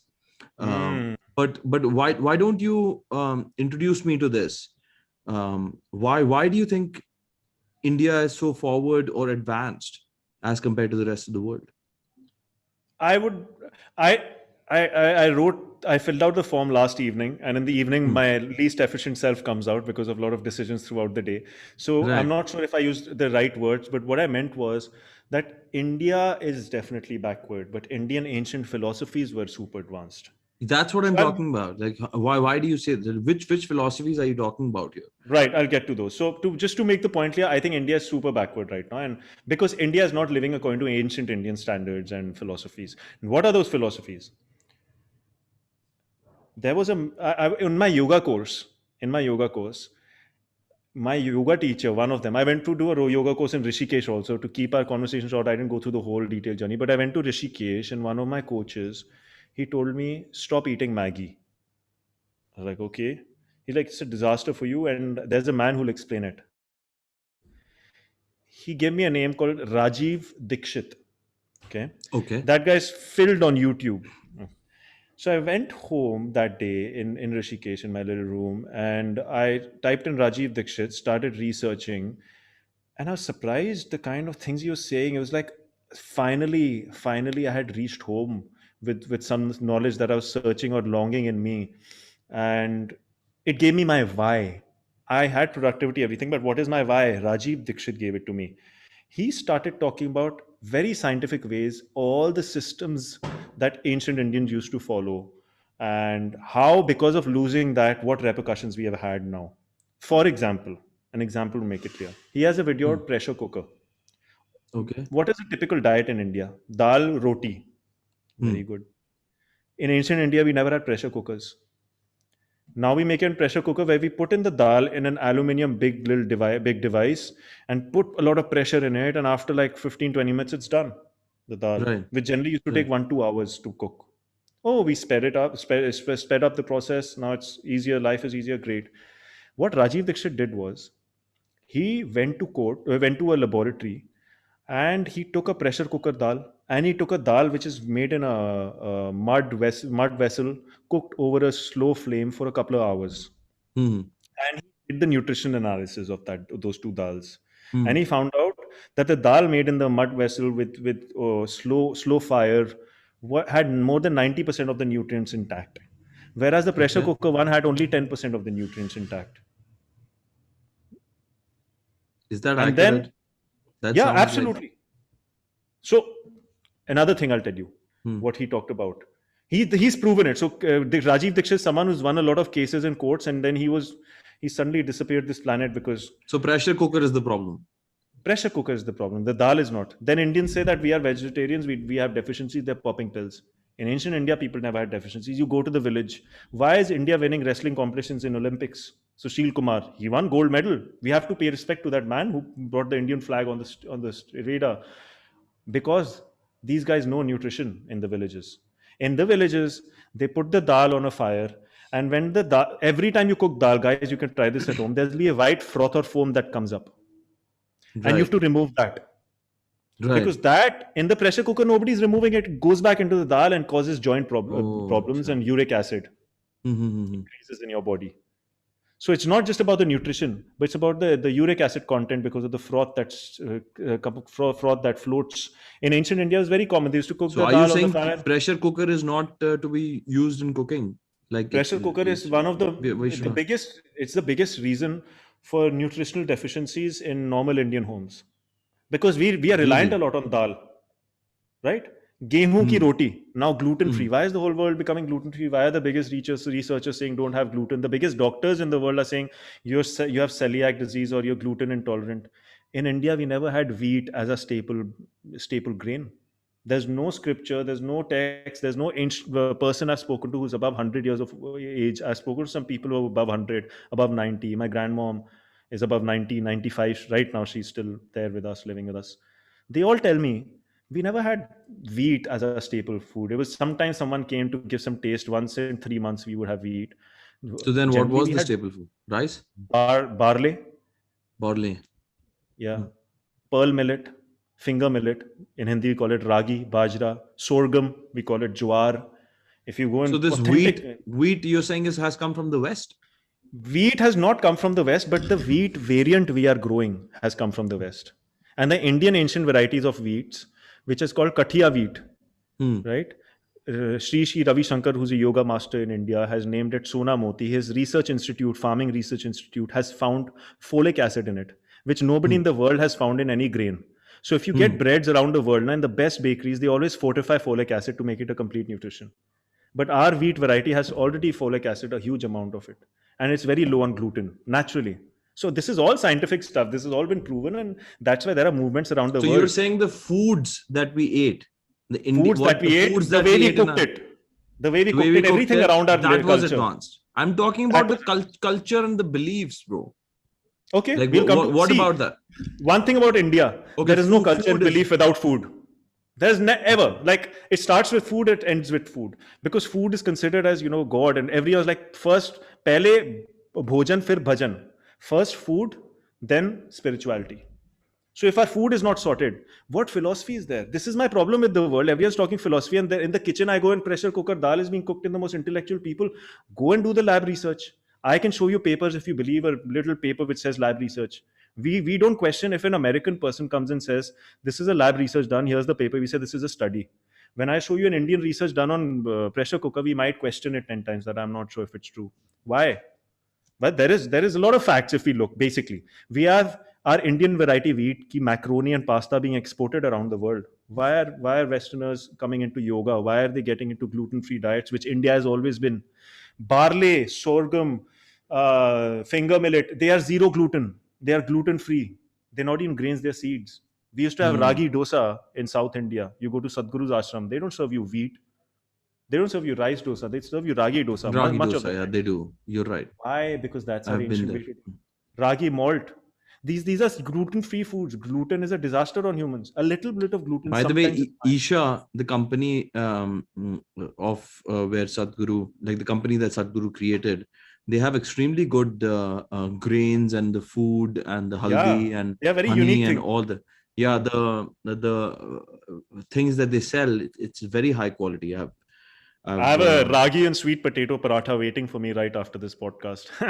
oh my god, dude, great, With great. some white butter and then nail a gym session after that. Yeah, Anyway. this is another unique thing that you are into, Anuj. Hmm. A lot of the people are either they are in one of the two camps. They are either doing Camps, yoga yeah. or they're doing workout. And I keep telling the guys that do yoga, especially my brother, that like the kind of calm and the kind of strength, power, and vitality that I feel from working out, I Hmm. find it very hard to believe that I will find it in yoga. But you've done both, and Never, you never. regularly do both. Oh But yes, I have goals, bro. I mean, I might have people laugh at me after 5 years, but I have a goal to win a local Delhi deadlift and squat competition in 5 years, and I know what are I'll you achieve saying? it. Yeah, There is bro. no chance you will achieve it. Bro. You know what's gonna worst case gonna happen? I'm gonna Yeah. participate in one. Beautiful. At least I'll Yeah. be. less than a potato couch. I'll aim for the win now. No, What that's happens? true. That's true. No, I want to aim why for I the say win. you will Yeah. why I I say you want will the. I'm eating the goddamn millets. I'll see you after 5 years of this no, why podcast. why I'm saying you will not achieve it is because a lot of the guys that are into professional bodybuilding, they have a lot more strength. A lot of the guys also do steroids. There's no way to track that. So I know the kind of guy you are. You're a guy with the natural abilities, natural strength. Plus, you're also a working guy. You're not going to work out 6 hours a day Yeah, I don't the get too way much some of time. I these know what guys. you mean. But Yeah, still, I want to. I so work you're out not every going day. to win it, but you Every should day. go for it anyway. I work You out for should go for every it anyway. day, and I feel my consistency and my desi diet and breathing exercise and yoga. We can't forget about how much I hold my breath every morning. Slowly, I'm improving at that. There's a lot about lungs involved in squatting and deadlifts. I feel I can do something and go for a Bro, competition be just for the very feel. careful in squatting. I was It is risky. not It is risky. bedridden, but yeah, when you do heavy squats, I started doing heavy squats and I hurt my back terribly, and it took me Bro, 2 years that's to why I do recover. yoga. My trainer once told me he does very heavy Mm, lifting. Yoga और लोहा. ये अगर combination मिल गया ना, कुछ नहीं होने वाला. So I do my back stretches religiously, bro, and I do a lot of yeah, yogic poses and breathing and all that. There is a risk. I have to be careful, but I mean, there's a risk in not doing it also, right? Which is obviously, yeah. No, no, do it. But I'm saying like don't like just because for your personal records, don't push it too much. Yeah, I That agree. yeah, That's something one needs to be careful of because when the hormones are buzzing, your mind goes for a toss. Even the best yeah. minds, mine does. So I know what you mean, and thanks And for if you that. have a coach, sometimes like coaches will push you and I be don't work out careful. without a coach. Even in curfew, I have 3 angles set up of camera in my Zoom in my gym. He sees me from Great. all angles: front angle, side angle, back angle. I don't work out without a coach. I don't touch weights without a coach. That's my policy. I just do my yoga and all that myself. No, but I'm saying coaches sometimes will push you. Do more, one No, my more. coach. That's why I've That's selected what him. happened to me. One trainer I had, Does. he just kept pushing me for more and more weight, and that's how I hurt my back. My trainer does not generally. That's why I liked him and That's hired good. him. That's good. So, and he's from a very big school in India of weightlifting. I But yeah, actually I had one agree. of the Desi trainers initially when I did that. That was a big No, mistake. mine one is also desi, but he has, he has results to prove what he knows also. And he's learned from the best in India. Right. So I agree that a lot of people are in two camps who are in yoga world or gymming world. I won't go into What do why you the think is gymmers. the no? I don't, Don't pitch it against each other. But not why don't pitching you it. tell me? I'm Yeah. making them meet. I'm making them meet. Yeah. Okay. Tell me. Because Yeah. I'm living that reality that both should meet. I'll tell you what I Okay. mean. Okay, the gymmers need stretching and all that. They know. They are convinced. They just don't find time or Absolutely. they're I lazy. need it. Yes. I Absolutely. will I not agree. address those. I will not address those people. With gymmers, I just see there's a knowledge action gap. They are not against yoga. They just feel like it's not important. Guys, it's important. Give it a shot. I can help you. I'm forming an online yoga teaching company. Reach out to me. I'll help every individual to I'll crack work with you, yoga. bro. I'll work with I'll you. I crack want to yoga start yoga. in micro ways using atomic habits like 15-minute sessions. Don't think that I'll make you sit down for 2 hours and give you lectures about yoga in ancient India. No, we'll work 10 minutes, done with the effective stuff, you're free. I'll address the people who think only yoga and not lifting weights or doing any strenuous exercise is good for them. I had this talk with one of the best known yoga teachers in India at my ashram in Chhatarpur. And I asked her, can you tell me what the yogis did after their morning 2 hour or evening 2 hour of practice in the hills? Hmm. To save time, I'll ask you if you agree they did this or not. Huge pieces of logs they would carry and walk uphill to take to their little cave and make their food. Yeah. Is that weightlifting? Yeah. So are you living truly yogic lifestyle? Because they had weightlifting in the lifestyle. What were yogis doing? Were they farming and growing their food? Were they working with heavy tools? Yes. Our ancient yoga was all about weightlifting. We think our ancient cultures against weightlifting. Then would you call Hanumanji, the monkey god, a non-yogi? He's the best yogi according to our scriptures. He was always carrying a weight on his shoulder. Guys, if anyone has a counter to that, I would love to explore. But what I've seen with my culture, with our culture, with the Indian ancient culture, is that weightlifting is really welcome. And I'm also learning ancient weightlifting, which is swinging the clubs, which makes my shoulder mobile and I don't have shoulder cramps or anything like that. But that's more like compound workouts. What about No, swinging isolation clubs is a workouts? lot about. I do both now. You're right. We need to do both. Because a lot of the gym guys are obsessed with the isolation movements. They also do compound workouts, but they are obsessed with for a lack of a better word, Machines, like chest press machine and all that. aesthetics. Basically, they go Yeah, yeah. after the No, no. aesthetics, I'm a low compound body person. fat percentage. Okay, you're a compound. I'm a That's what compound actually. person. It's very real world movement. So weights, I don't mean just pick up any unnatural machine and keep doing it every week. Sometimes machines help to correct some flaws in your technique. Machines are Hmm. great. That's why they were invented also in the first place. They were not supposed to be a staple for fitness. Hmm. Came in because people were having issues in the compound movements. Let's say I'm doing squats and my lower back is a little weak. I'll go and do a lower back machine exercise so that my lower back strengthens so that I can do the compound. But if you do only machines, you're screwed. I think aesthetics are important. How does Everyone yoga? likes to I'm feel still not finding the connection. How does yoga come in with? So yoga, you're saying, is like relaxation after the tension manage thing. aggression.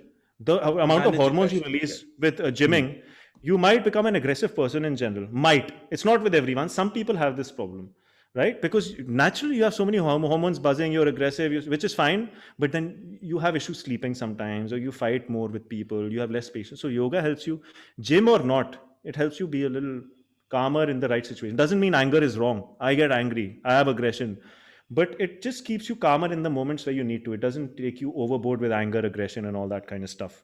Secondly, stretching. Yoga is stretching. I mean, in the gym, every That is good how I look at yoga. But people just look tell at it me this that way. there is so much more to yoga than that. It's not stretching. But It's that's how practical I stuff. look at that. That's I how like I yoga. look It's at practical yoga. stuff. Yoga is 8 steps, bro. I'll just break it down what scriptures say. I don't know what anyone says, nor am I wanting to take that to my deep level. I just know the 8 steps that I've read and learned, which is yam, niyam, asan, pranayam, pratyahar, dharna, dhyan, and samadhi. These 8 steps. I don't care about the higher steps for now. Let's look at the first 2 steps, which nobody talks about, Okay. Okay. is routine and habits. Surprise. Yam and Niyam are your personal principles and your way you behave in society. Once you achieve that, then you move on to poses, which is stretches. Then you move on to breathing.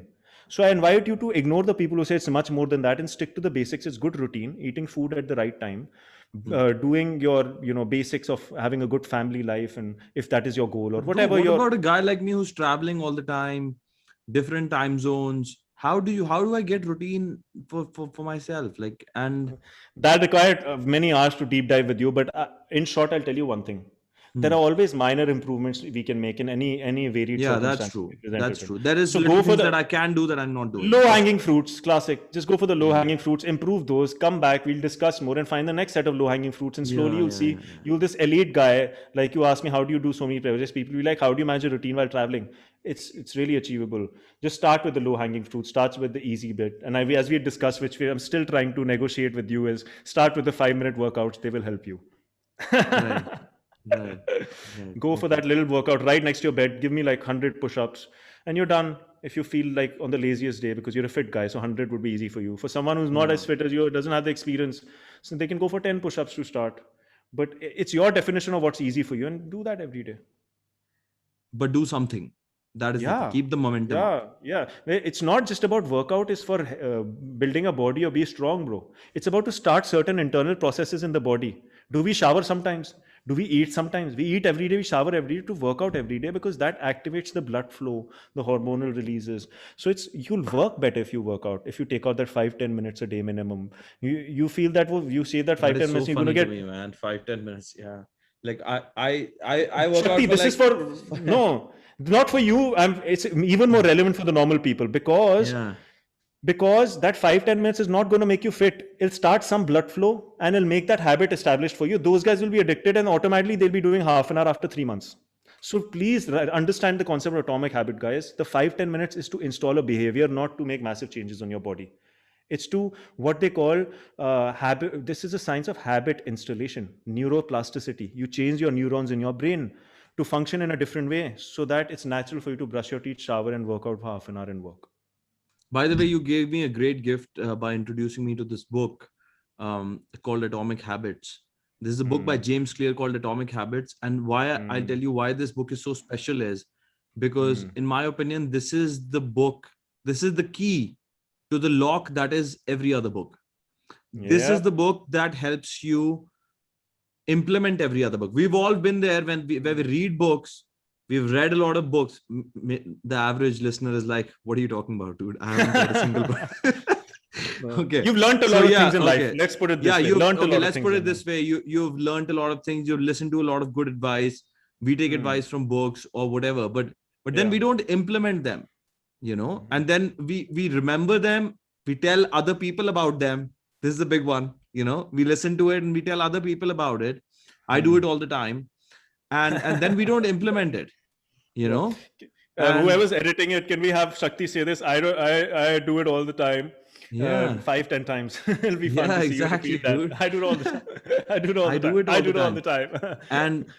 And but this book, Atomic Habits, really gives you the keys to take something that you learn from anywhere and then Hmm. inculcate it into a habit. And the way you do Hmm. that is by doing little things every day, which he calls atomic habits.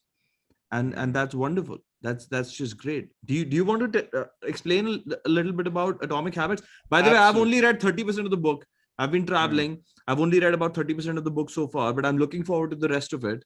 But why don't you tell me about it? You've probably read it 2, 3 times, right? Hmm. Just give me a moment. Take your time. Just let the clear spirits come to me. Tell that story which he starts the book with the cyclists. Was it the cyclists that Oh, he, yeah. the Yeah, coach, yeah, yeah. the coach Yeah, that yeah. transformed the English team? Yeah, okay. Let's go with that story. So, in the beginning of the book, he tells the best story that I've ever read when it comes to self development and productivity improvement. And one thing about the book I love is he has stories in every chapter to make his point. Real world stories, not imaginary, fictional. So, in this story, he talks about the English cycling team. Now, we all follow cricket, but I don't think many people follow cycling. I never did as a sport.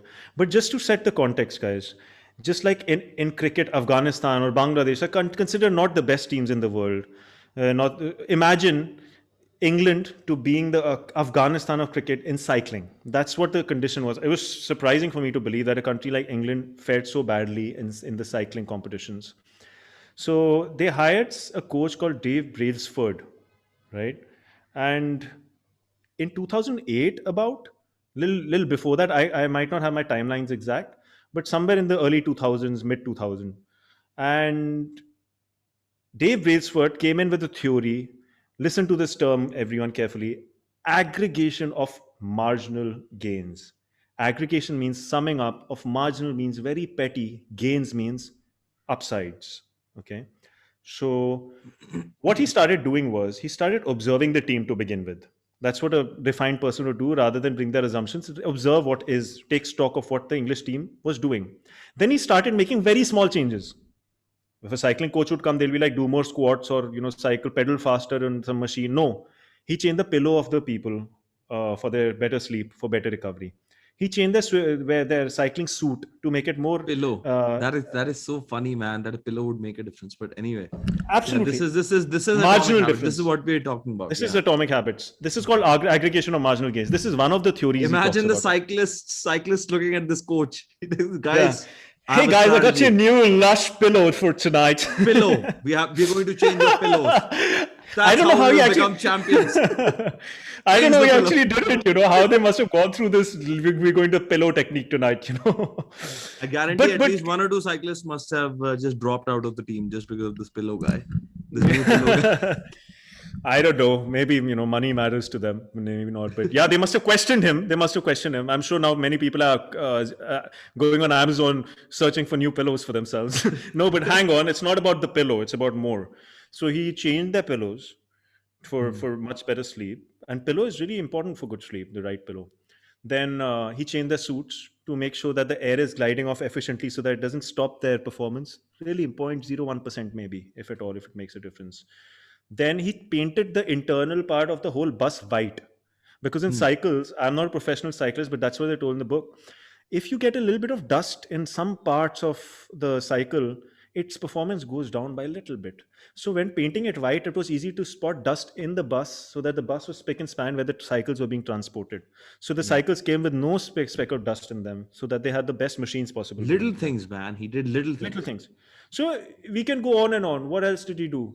He had them. Uh, Change their he did. diet a little bit, like little things. There were many examples. Yeah, Obviously, you don't remember all of them. But the yeah, yeah. point was that he did things that nobody would pay attention to. And this is what Hmm. people talk about, like the things that, the magic happens in the attention to detail. And he paid Mm-hmm. attention to that detail.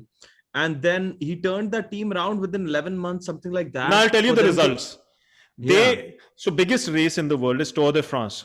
France. yeah, Where they have this run around the country roads of France and cycling around it, and it's like the World Cup, I would say, and they won it back to back 3 times or 2 times, and they hadn't won it for more than 100 years before that. 100 years they hadn't won something. They won it back to back.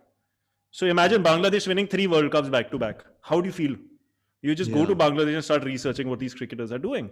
They won around 7 Olympic medals or 8 Olympic medals, and probably after that in the next Olympics they got 60% of all the Olympic medals up for grabs, whereas they just won a couple of medals in 100 years, 1 2 medals. It's just drastic, this change that happened with this few marginal gains that he introduced. But mind you, these marginal gains were in hundreds of areas. We just discussed 3 4 examples, yeah, but he changed a lot of different things, because 1% improvements in 10 places led to a 50 70 100,000% improvement. yeah, And that's what I tell people when someone is like, this is fine, nah? This will work, little bit is fine. I always ask them, is little bit fine? Because there are a lot of little bits in your life, so think again. absolutely, And to absolutely. sum it up, one quote: how you do anything is how you do everything. If you're elite at choosing your pillow, you'll be elite in the Olympics. That's true. I think he Hmm. must have changed the mindset of the athletes also, Hmm. because he's paying attention to the little things, and then they just start doing everything right, and that just Hmm. puts them in a, you know in an unconscious competent kind of a mindset, like couple of Hmm. weeks, months down the line, and then they're just doing so many things right, Hmm. then then the aggregate gains is what got the result right. Yeah, I would say that he brought them into a completely new zone, which was not their comfort zone. New pillows, white color for a reason. Everything was new around them. Things were changing. So I feel there were internal changes got triggered because of the changes in the environment also. So you're right. There's something that shifted in the mindset thanks to Brailsford's weird techniques, which ultimately gave such great results. I highly recommend everyone to really read the detailed story to do justice to the story. It's a It's a fun fabulous read one. too. It's not like a boring book. It's No, really fun absolutely to read not. it. It's smooth. And Anuj told me to read it like the one chapter per day. So 1 page per read. day, I think. No, yeah. No, no, what? But the chapters are very small in that Yeah, book. they are It's small. Yeah, it's yeah. literally there's a lot of But now chapters. what I'm saying is, if you lose the flow, get to 1 page a day just so that you can complete it.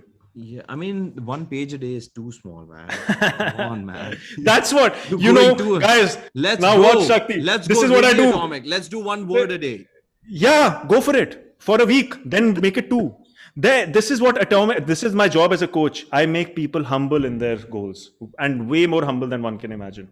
That's half of the time what I'm doing, and I know this gives results. I've seen it. I've No, heard but it you're right. from. I'm making a joke, exaggerating it by one word a day, but I think 1 page a day Yeah, is you get it. Like I something can super easy imagine. for you. Yeah, I can imagine someone that really struggles with reading at least doing 1 page a day, and that is Yeah. actually better than doing nothing. So Oh, way better. yeah, but I would say hold yourself to a better standard, man. Reach But 5 pages. Come again, on. we are missing the point. This is to install a behavior. After 6 months, that person will be reading the book a day. That's not the point. We are not reading a page a day so that we are smart after 30 years of reading a page every day. We Hmm. are installing a habit, and this is the toughest point for me to get across as a coach to my clients: is those small actions are not to make a difference from day one. They are to inculcate a new behavior and psychology in you, change the mindset. Then once we've installed the behavior, the problem is psychology is intangible. We see results of physiques, we say, wow. When someone's mindset changes, how do we judge that? They look the same almost, Hmm. Hmm. right? So that's what I'm saying. This is a mindset shift, not a tangible shift that we're looking at with the 1 page or one word a day. You know what James Clear talked about? He had a client of his go to the gym, stand there for 5 seconds, and come back for a month. What are you saying, man? That guy's an elite gymmer now. Bro, read the book ahead now. You love it. He made him stand in the Ahead. gym for, yeah, Oh, the actually, rest you of the mean the book. rest of the book? Yeah. Yeah. So he Stand made it. them stand. Oh Yeah, my go on. god, dude. Basically visit the gym, enter the gym, 5 seconds, like we go to a temple, hi, and bye. What are you saying, dude? This habit, but then slowly got elite. Next time, what he had to do was wear his gym clothes and go. What are you saying, dude? I tell you what, success is rare. You know this, Shakti. Success is rare because the actions lead to success are rare and weird, seemingly weird. Hmm. But if you go to the elite circles, you listen to podcasts. Younger years, you and me, Shakti, we would not have imagined what successful people would be teaching. But now, when we reach here and listen to successful people, like now we get what success is. Earlier, we would have thought it's just being really working hard and riding big cars and you're successful. But there's more to it. There's a lot of character and authenticity that you bring to the table and practices and discipline. So that's what I realized. Success is not what we think. Success is reading one word a day of a book and wait for One it. word. Yeah. Yeah. Maybe Oh you my learn a God. new word every 4 days. There's some tangible benefit too. But I again, guess. I'll keep drilling it. We are installing a new behavior. We are not changing your life with one word a day. Hmm. All right, I know you're dude. getting kicks out of this. But yeah, that's me, man. And I believe in these twisted ways of doing things. No, not just you believe in them. You're telling me that the elites of the world are Yeah. endorsing these. It's just That funny brings to. me to a point. I'm a parrot. Honestly, I have my personality in place, my unique being in place. But a lot of my knowledge is I'm just talking what I've learned from others, which is tried and tested. I don't want my life to be an experiment as much as possible. My success, Right. No, right? I that's want to wise. That's definitely smart. I mean, I've definitely wasted years of my life our trying culture. to Coming figure to my something ancient out. Indian, my our culture was all about Guru Shishya Parampara, Yeah. right? So And the Guru and the apprenticeship. disciple, That is the apprenticeship. yeah, that is the principle of mastery, dude. That I've Shakti, read this is what Robert people Greene's miss. book. Yeah, I've read Robert Greene's book. That's all about basically not reinventing the wheel. Just become an Yes, apprentice it's just so yeah, that you can understand what someone put in a lifetime into. And that's what yeah. books are. Someone Books gave their are entire yeah. life to realize something and then wrote a book about it.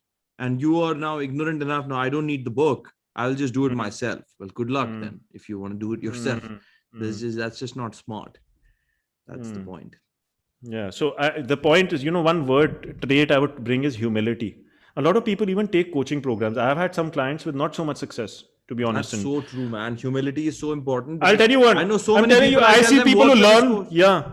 Yeah. I'll tell They people work with learn. this coach, and they're like, "No, man, I don't need him." And these are the people that Yeah. need it the most. They need it the Yeah. most. Yeah, Oh my absolutely. god, dude. Humility is learning. I even see people reading books and having coaching programs, but they don't follow it because they think they know Yeah, better, right? You have the book $1 Trillion Coach, right? I don't have it, but And you told me I have to get it. okay, all right. Someone else told me maybe they had it. And we have Eric Schmidt, top CEOs of Google, top CEOs of all companies, Steve Jobs, you name it. Sheryl Sandberg from Yahoo, I think. All these big elites had the same coach. Had the same coach who Bill we've never Campbell, heard right? of. Yes, Bill Campbell. That's a name nobody might have heard of. I'd never heard of when I saw that video. Being a coach for a year, I'd never heard of it. After I heard him, I was like, he's my role model as a coach. When I take on the role of a coach, he's my role model because I think he was the game changer in making these people successful. There are talented people out there who are not successful.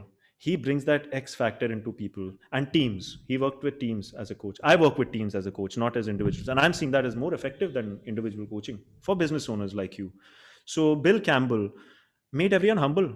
What did Eric Schmidt, you think Eric Schmidt kind of person, top level of CEO of Google and all the other big executives sitting in a room and Bill Campbell comes and says, I'll coach you, who might not be as rich as them. You know what their first reaction was? We don't need your coaching. Exactly. Bill's magic, he did it. He went through it, the process, and convinced everyone. After that, Eric Schmidt is running around platform to platform telling everyone about Bill Campbell's coaching. He's written the book, $1 Trillion Coach. Bill Campbell never wrote a book about himself. Bill Campbell always wanted to stay under the radar, which he has been successfully, but we'll not let him be successful just on this mission. I want to bring his name out. And Eric Schmidt now goes to platforms, and one of very famous talk show he came on in America, and the talk show host was like, how do you tell people that they need a coach who think they don't? He just asked Yeah. them, do tennis players have coaches? Yes. Do the coaches of the tennis players play better than them? No. Do they make them perform better? Yes. So wouldn't you need that in life? It's more than a tennis match if you're not a professional. Yeah. So you need a coach. He or she might not be the most sorted person. I'm not the most sorted person at all in my life, but you need coaching. Coaching is a skill set that you develop as a profession. You ask the right questions and put the right processes in place and have the consistency and accountability and blah Yeah, blah you blah, the help me features. massively, bro. You're helping me massively. I get a I lot of ensure value I from ensure what you're. success.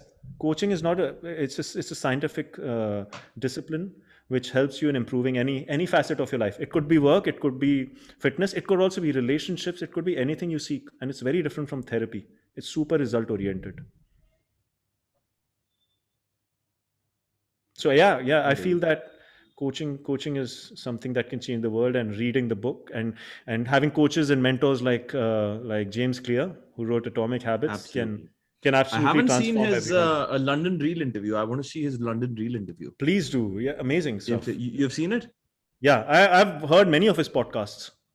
Yeah. As we discussed on our first call, Shakti, when we reconnected after years, I Yeah. generally avoid seeing videos and podcasts. I hear them, just kind of like making the context. Right. But yeah, I've Right. heard a lot of his. Good, man. Good, good, good.